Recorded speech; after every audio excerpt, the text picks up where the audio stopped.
Hello guys, Pinoy Recap here. Ngayon ating tatalakayin ang isang romantic comedy na pelikula na may pamagat na Cashback. As always guys, keep safe and stay safe lang po tayo. Okay guys, ang art student na si Ben Willis ay nag-aaral sa kolehiyo sabay ng kanyang girlfriend na si Susie. Hanggang isang araw si Ben ay nakipaghiwalay sa kanya. Naalala pa nun ni Ben ang kanilang hiwalayan na parang isang sasakyan na nawasak sa isang aksidente. Para sa kanya, parang bumagal ang oras habang si Susie ay nagwawala dahil hiniwalayan siya ni Ben. Sa mga sumusunod na araw, para kay Ben ay nawawala na siya ng gana at malungkot din sa pangyayari. Pagkatapos ng hiwalayan, si Susie naman ay nakahanap ng isang lalaki sa katauhan ni Steve na for sure ay kakasama ng loob ni Ben. Sa isang kafeterya, nakita ni Ben si Susie kasama ang kanyang bagong boyfriend na si Steve habang papunta sa isang lamesa. Nakiupo naman sa kanya ang kanyang kaibigan na si Sean. Tinanong ni Sean si Ben kung bakit sila naghiwalay. Nagpaliwanag naman si Ben. Sabi niya si Susie ay laging di kontento, laging may hinahanap sa isang bagay kahit sa isang boyfriend. Napag-isipan ni Ben na parang di niya mapasaya si Susie kaya pinili niya na lang na makipaghiwalay sa kanya. Nagbigay naman ng suggestion si Sean kay Ben na dapat makipag-date siya sa isang magandang babae katulad ng isang model at dahil dito magiging competitive si Susie at baka isipin niyang makipagbalikan kay Ben. Ang lahat naman ay pinag-iisipan ni Ben. Naalala kasi ni Ben si Sean na noon ay hiniwalayan ng kanyang girlfriend. Maya lang, umaten si Ben sa isa niyang art na klase. Dito sa klase na ito ay magpinta sila ng isang lalaki na nakahubad. Dito nakita ni Ben ang isang magandang babae at dito rin nagkaroon ng interest si Ben at nagsimulang ipinta ang babae. Napansin ito ng kanilang art teacher at pinagsabihan si Ben na mag-focus sa nakahubad nilang model. Kundi ay parang binaliwala ni Ben ang sakripisyo na ginagawa ng model. Sa sumusunod na araw, nakikita hindi pa rin makaget over si Ben sa hiwalayan nila ni Susie. Di na nakakatulog si Ben at lagi na lang iniisip ang mga nakaraan nila ni Susie. Isang araw, tinawagan ni Ben si Susie upang makipag-ayos pero siya ay nabigo. Sinisikap ni Ben na laging maging busy maging araw man o gabi hanggang nagka-insomnia na nga ito. Isang gabi, lumabas si Ben para bumili sa isang supermarket. Nang makita ni Ben ang isang flyer na nangangailangan ng nighttime staff. Ito yung hinahanap ni Ben na para maging busy siya sa gabi. Hanggang isang araw ay nagpa-interview na si Ben sa manager ng supermarket na si Jenkins. At dito nga, si Ben ay naging official employee na sa Sainsbury's supermarket. Sa isang shift ni Ben, siya nakatitig ng mahabang oras sa natapong bag ng peas. Dumating si Jenkins at pinagalitan si Ben dahil wala namang ginawa si Ben sa natapon ng bag na peas. Nalimpungatan si Ben at parang nagising sa isang panaginip. Nang biglang may napansin si Ben at nakita niya ang isang babae na may gustong abutin na bagay. At dahil dito, umangat ang kanyang shorts at tumambad ang kanyang underwear. Dito, naisip ni Ben kung gaano niya kagustong magpinta ng isang babae. Para sa kanya, mayroong kakaibang kapangyarihan ng isang katawan ng isang babae. Dahil dito, nasapak si Ben ni Jenkins para tuluyang linisin ang natapong piece. Si Ben ay naging sanay na sa kanyang bagong trabaho at alam niya na rin kung paano nagpapalipas ng oras ang kanyang mga katrabaho. Si Sharon Pente, na isang cashier ay may kakaibang paraan kung paano pagpalipas ng oras sa pamamagitan ng pag-iwas tingnan ang orasan. At ito naman si Barry Brickman, lahat ay ginagawa niya bukod nga lang sa kanyang trabaho. Kasama niya ang kanyang mga kaibigang walang kakwenta-kwenta. Isa na si Matt Stephens na laging nag-uumpisa ng mga kalokohan. Isa nilang gawain ay paglagay ng adult toy sa basket ng isang customer na babae. Pagdating sa checkout counter, si Barry at Matt ay naghihintay kung anong gagawin ng customer, kung bibilhin niya ito o hindi. At kung bibili naman, ang dalawa ay sabay nakangiti. Isang tao lang ang hindi gawain ang magpalipas ng oras sa kanyang trabaho. Ito ay si Jenkins. Si Jenkins naman kasi ay walang ginagawa kundi ipagmamalaki niya ang kanyang sarili at ikinuwento naman niya ito sa nabuburing niyang mga empleyado. Sa lahat ng night staff na empleyado, si Ben lang ang may kakaibang paraan ng pagpapalipas ng oras. Sa mundo ng kalungkutan ni Ben, hinihiwalay niya ang kanyang sarili sa oras at realidad. Ini-imagine ni Ben, oras ay di gumagalaw. Lahat ay nakahinto sa kanyang kapaligiran. At dito, kaya niyang gawin ang lahat ng gusto niya. Sa oras na to, naisip ni Ben ang binigyang halaga ang katawan ng isang babae. Noong kabataan ni Ben, ang kanyang pamilya ay tumanggap ng bisita na isang dayuhang estudyante galing Sweden. Dahil nga sa kultura ng Sweden,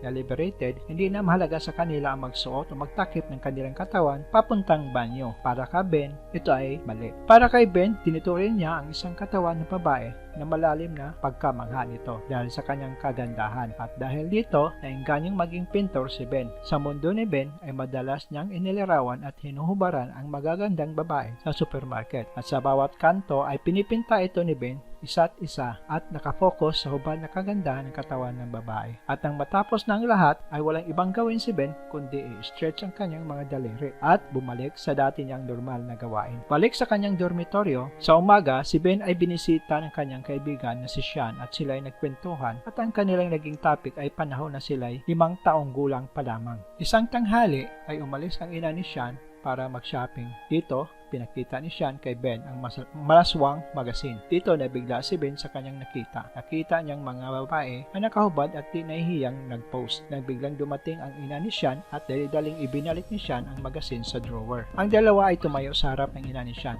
at nakita ng ina ni Sean na ang dalawa ay tinitigasan na di alam. Tuloy naisip ng ina ni Sean na ang dalawa ay bakla. Balik sa dorm ni Ben, si Sean ay nagbigay na naman ng kanyang advice para kay Ben na dapat siya maghanap na ng babaeng Natalie.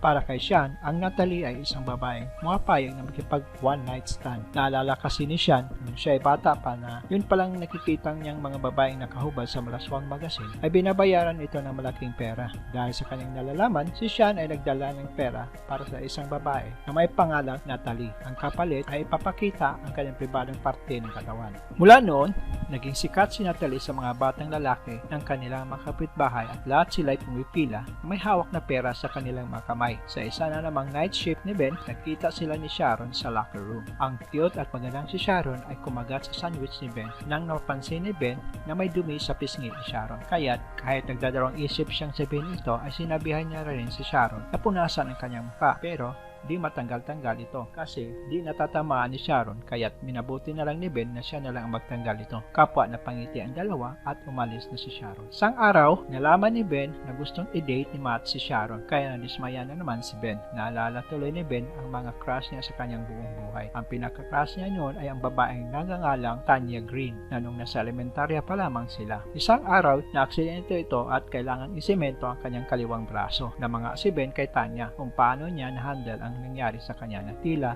ay parang wala lang. Sa araw na tinanggal na ang semento sa kanyang braso, Tanya ay binuli ng kanyang mga kaklas. Kadahilan ng ang mga buhok niya sa braso ay humaba ng husto ito. Nilapitan ni Ben si Tanya at pinilit niyang pinasaya ito at dahil dito, naging sila na. Nang maganap na sana ang pinakauna nilang halik, si Ben ay ipinapuspo niya muna ito sa sunod na lang na araw. Naging sisi ni Ben na di niya hinahalikan si Tanya dahil si Tanya at ang kanyang pamilya ay lumipat na sa ibang lugar. Isang gabi, si Jenkins ay nag-organize na magkaroon ng football game sa linggo. Dito, pilitang ni-recruit ni Jenkins ang kanyang mga empleyado na sumali. Sa araw ng laro, si Sharon ay umaten para i-cheer ang kanyang kasamahan. Nang nasa final minute na ng laro, ang score ay 26-0. Tumawag ng timeout si Jenkins para planuhin para kahit papano ay makascore man lang ng isang puntos. Naghanda na ang team para umiscore pero sa kasamang pala, Jenkins ay sumablay at tumalbog ang bola papunta kay Matt. Sinipa ni Matt ang bola at dito diretsong tinamaan sa mukha si Jenkins ng bola. Napahiga si Jenkins sa may dugo ang ilong, kaya't ninala ni Matt si Jenkins sa ospital. Umuwi na rin ang ibang kasamahan at naiwan sina Ben at Sharon. Dumaan ang dalawa sa malapit na kainan. Dito, mas lalong nakilala ang bawat isa. Dito nalaman ni Ben na di pala magkasamang natulog si Matt at Sharon. Dito, ikinuwento ni Sharon ang kanyang pangarap at ganon din si Ben. Sabi ni Sharon, matagal na siyang gustong makakilala ng isang pintor dahil sabi niya na ang mga pintor ay makikita nila ang kagandahan ng mga bagay-bagay. Inuwi ni Ben si Sharon sa kanyang tinitirhan at nang magpaalam na ay sablay pa ang halik niya kay Sharon dahil sa pisngi niya ito hinalikan. Sa sumusunod na araw, si Jenkins ay nag-anunsyo na magkakaroon siya ng birthday party at imbitado ang lahat. Niyaya ni Sharon si Ben sumama sa party bilang kanyang date. At syempre, sobrang tuwa naman ni Ben at umuo ito. Maya-maya lang, inutusan ni Jenkins si Ben na mag-hire ng isang surprise stripper para sa kanyang birthday. Ang ginawa ni Ben ay inilista niya si Sean para makasama sa party na ang kapalit ay tulungan siyang mag-hire ng stripper. Pumunta sila sa isang strip club at doon nag-recruit ng stripper si Sean. Samantalang si Ben naman ay walang ibang iniisip kundi si Sharon lamang. Dito, nag-imagine na naman si Ben at nakikita niya si Sharon na sumasayaw at may suot na sexy na pananamit at nakatitig kay Ben. Si Ben naman ay sobrang namangha. Bago pa lamang naganap ang party, tinanong ulit ni Sharon si Ben kung tuloy ba siya nasasama sa party. Sagot naman ni Ben ay oo at hinalikan siya ni Sharon. Sa sobrang init ng halik ni Sharon kay Ben ay siguradong makakatulog na siya ng mahimbing. At sa gabing iyon, si Ben ay nakatulog at nagising sa tanghali na dahil sa 4 na linggo siyang walang tulog. Nagising si Ben dahil may tumawag sa kanya sa telepono at nagsasabing gusto niyang ma-display ang kanyang art sa gallery. Ang nakakalangkot lang ay si Matt at Barry lang pala ito na gumagawa ng prank kay Ben. Sa ngayon, di na iniisip ni Ben si Susie at lalo na di na rin nag-iisip sa mga magagandang babae sa supermarket. Walang ibang laman ang kanyang isipan kundi si Sharon. Sa mundo ni Ben, ulit-ulit niyang pinipinta si Sharon na talagang kinababaliwan ni Ben. Sa gabi, lahat ay nagsipaghanda para sa kanilang party. Si Ben naman ay dinaanan niya si Sharon sa kanyang tinitirhan at ikinuwento pa niya ang alok galing sa gallery. Siyempre natuwa naman si Sharon para kay Ben at tumuloy na ang dalawa sa party. Nang dumating ang dalawa sa party, ang party ay nagsimula na. As usual, itong si Sean ay sablay na naman sa kanyang pambabae. Samantalang si Matt at Barry ay sumasayaw na wala sa ayos. Si Jenkins naman ay isang DJ. Dito, bigla si Ben nang nakita niya ang kanyang ex-girlfriend na si Susie. At nalaman pa ni Ben na ang boyfriend ni Susie ay kapatid pala ni Jenkins. Pagkatapos sa isang awkward na pagtatagpo, tumuloy si Ben at Sharon para mag-enjoy. Maya-maya lang ay dumating ang surprise stripper at sumayaw sa gitna. Sumayaw sa harap ni Jenkins ang stripper na sobrang naaliw ang mga tao. Pagkatapos, ang stripper ay lumapit kay Sean. Kilala niya ito. Yun pala ay siya ay si Natalie, yung babae na kilala niya nung bata pa sila. Nagkumusta ng dalawa at halatang nagkakasundo ang mga ito. Samantala, nakapila si Sean sa bathroom nang biglang lapitan siya ni Susie. Sa baba naman si Sharon ay naghihintay kay Ben at dito nilapitan naman siya ni Jenkins na gustong umiscore sa kanya. Samantalang itong si Barry ay naghahanda sa kanyang gagawing stunt kung saan siya ay papasok sa isang box at mag-slide sa hagdanan. Lahat naman ay naghihintay sa gagawin ni Barry at sa puntong ito, hinalikan ni Susie si Ben parang gusto niyang makipagbalikan sa kanya. At sa di inaasahang pangyayari, si Sharon ay tumingin sa itaas ng hagdanan para panoorin si Barry. At dito, nakita niya ang halikan niya na Ben at Susie. Dali-daling umalis si Sharon, samantalang si Ben ay itinulak niya si Susie para sundan si Sharon. Dito, lumipat na naman si Ben sa kanyang sariling mundo. Pinahinto niya ang oras pero napagtanto niya na di niya kayang baguhin ang mga pangyayari. Dumaan din ang ilang minuto na nasa tabi ni Sharon si Ben. Hanggang sa muli, ito niya ay pinayagang makaalis na. Kinabukasan, pinuntahan agad ni Ben si Sharon sa kanyang tinitirhan. Pilit pinapaliwanag ni Ben ang pangyayari pero sa sobrang galit ni Sharon, walang nagawa si Ben kundi umalis na lang ito. Sa sumusunod na araw, ito na naman si Ben balik sa kanyang insomnia. Dagdag pa na di niya nakikita si Sharon sa kanilang trabaho. Dumating ang araw na pumunta si Ben sa art gallery na kung saan ito pala ay prank lang ni na Matt at Barry. Pinasinulingan ito ng may-ari na meron silang appointment kay Ben. Dito, napagtanto ni Ben na siya ay na-prank lamang. Pero bago alis na sana si Ben, nakita ng may-ari ang mga napinta ni Ben. Kaya tiningnan niya ito. Ang may-ari ay interesado at di nagtagal ay inoferan siya na mag-display sa kanyang mga naipinta sa art gallery. Isang araw, tanggap ng opisyal na imbitasyon galing kay Ben si Sharon na may pamagat a frozen second. Kahit na may galit si Sharon kay Ben, naisipan niyang bumisita sa gallery. Nang dumating siya sa gabing iyon, nasurpresa si Sharon na ang lahat ng artwork ay tungkol sa kanya. Nasa higit 100 na paintings. Dito, di makapaniwala si Sharon at dito din, muli nakita sila ni Ben. Ipinaliwanag ni Ben ang pangyayari. Pero sabi naman ni Sharon na di na kailangang magpaliwanag pa. Sa lahat ng nakikita ni Sharon sa art gallery, ito ay nagpapatunay kung ano ang totoo. Hinalikan ni Ben si Sharon at dito huminto ang lahat pero sa pagkakataong ito, si Ben at Sharon lang ang makakakilo sa mundo ni Ben. Dinala ni Ben si Sharon sa labas na may snow at mayroong libo-libong snowflakes nakalutang sa ere. Muli, si Ben at si Sharon ay naghalikan sa mundong ginagalawan ni Ben. Sabi pa ni Ben na ang pag-ibig ay andyan lang kung hanapin mo ito. Kaya, kailangang huminto ka rin paminsan-minsan para makita ito. Okay guys, yun po ang ating pelikula na may pamagat na Cashback. Sana po nagustuhan nyo. As always guys, thank you for watching.